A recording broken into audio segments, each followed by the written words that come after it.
also know that there are challenges, but there is nothing that stops us from recognizing the importance that the Organization of African Unity, especially on the 25th of every May, has brought to the African continent.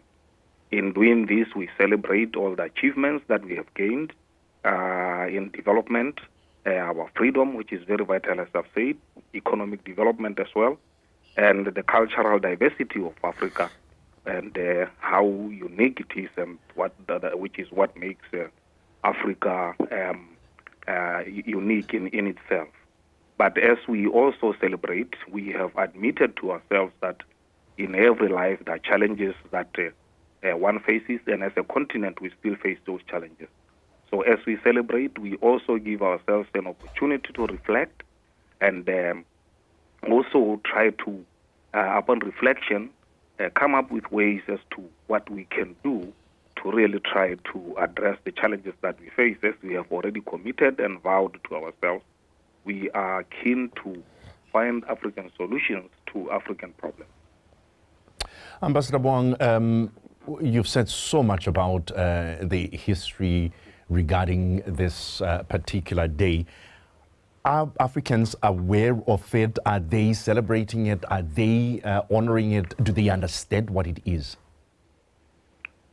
As far as I can say, indeed, Africans are becoming more aware of Africa Day.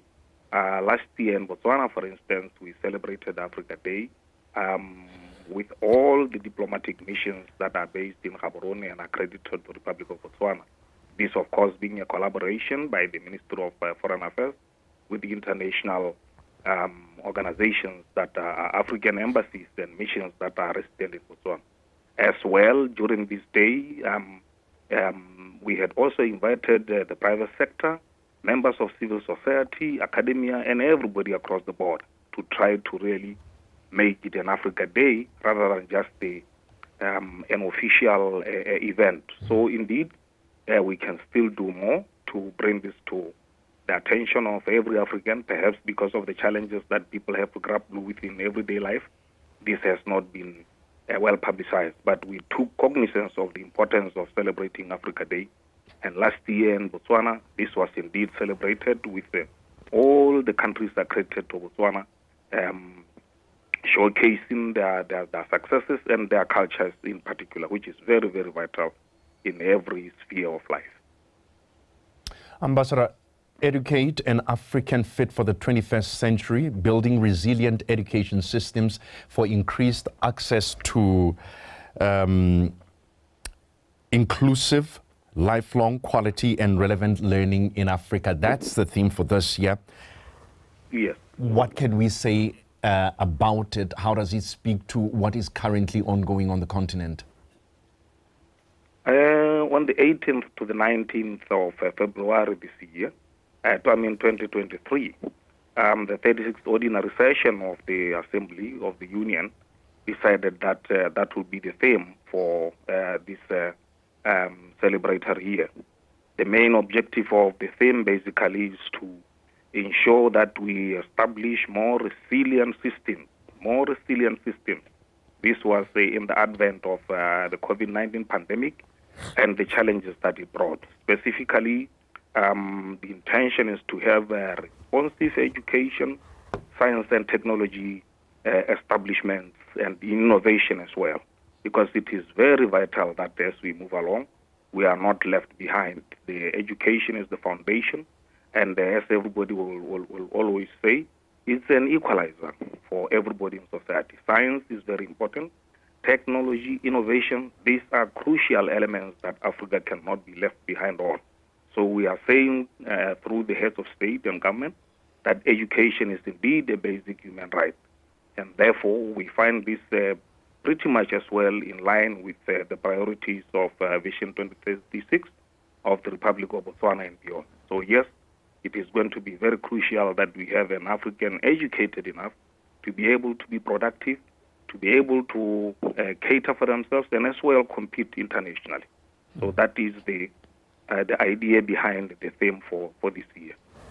Ambassador, I was talking earlier on to Trade and Industry Minister Musi Kafela about the CEO summit that was held in Rwanda. And one of the issues that came up was the issue of the instability that still persists in some areas of Africa. We know of recent now what the DRC is grappling with, an alleged attempted coup. Are we taking cognizance of such issues when we look at what we need to do as a continent, and to what extent are we doing that? At the outset, the African Union Constitutive Act is premised and emphasized the importance of democracy, respect for the rule of law, as well as promotion and protection of human rights. So it is going to be important that whatever we do, either through Agenda 2063, basically through Agenda 2063, of course, we are aware that the African Continental Free Trade Area is one of the flagship projects of Agenda 2063. But this also needs to be anchored on an environment of security, an environment of stability where citizens can go about their business, where businesses can also have the confidence that whatever they invest in will not go up in smoke. So the African Union has adopted the part and parcel, of course, of the flagships of Agenda 2063 is the silencing of the guns. We have mechanisms that we have put in place. For instance, there is emphasis that the early warning is way, way important. So as the saying goes, prevention is better than cure. So with the silencing of the guns, the African Union has committed itself. African member states have committed themselves to silence the guns. The Peace and Security Council of the African Union has been charged with this mandate. And the Peace and Security Council have structures that are established within the protocol that establishes under the African Union Act. The Panel of the Wise has got various structures, for instance, with more emphasis on preventive diplomacy, so that we can be aware through the utilization and the strengthening of the continental early warning system to be able to decipher the situation and see what we can do together as the continent. The continent also has got various mechanisms. For instance, we have got the regional economic mechanism.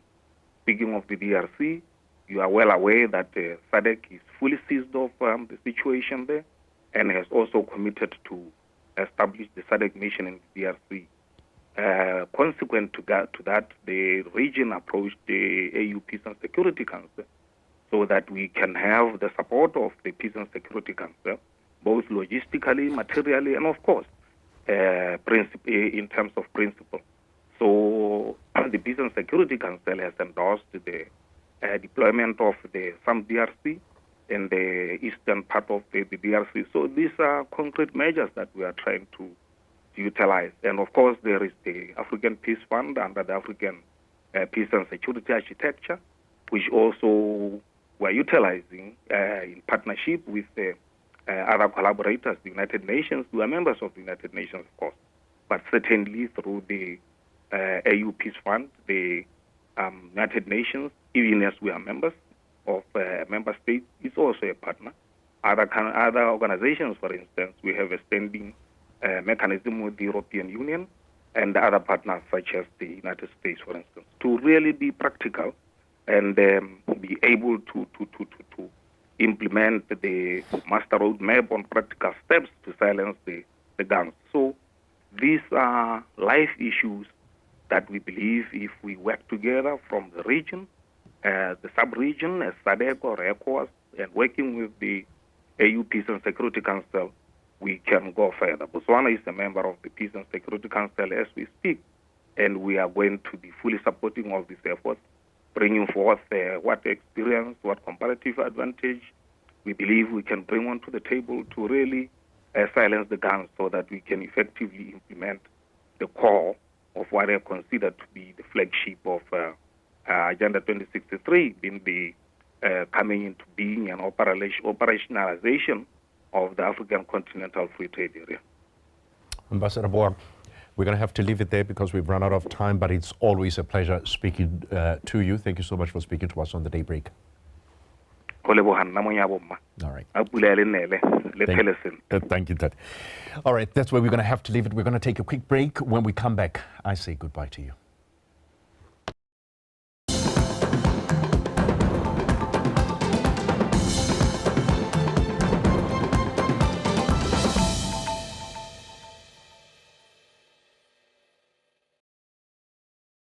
Tanga manta ka di 20 sa May go ema ka di 31 sa gae May 12 days ka mago a mangwe re ta bore tshwere ikwadisitswe dithopo ya poeletso kana taleletso ya bobedi mme le a bohelo ke gatela le go go le go gaitsela ka ile ya bohelo mme yona re ta bore tshwere ko mahelong a bothopelo